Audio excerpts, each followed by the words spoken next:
কুন্তলা সবাইকে বলে, আমি আপনাদেরকে বারবার করে বলছি, এই সব কিছুই দীপার ষড়যন্ত্র। আপনারা যদি চান তাহলে আমি সেটা প্রমাণ করে দিতে পারি। এরপরে কুন্তলা যারা অনুষ্ঠানের আয়োজন করেছিল তাদেরকে বাড়িতে নিয়ে আসে।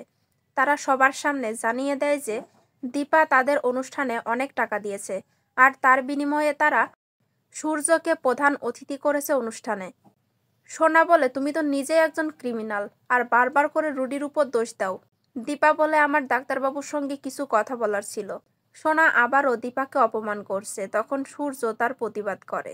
সূর্যর বাবা বলে, তুমি এখনই এই বাড়ি থেকে বের হয়ে যাও। দীপা বলে, আমি লাবণ্যকে নিয়ে যাব।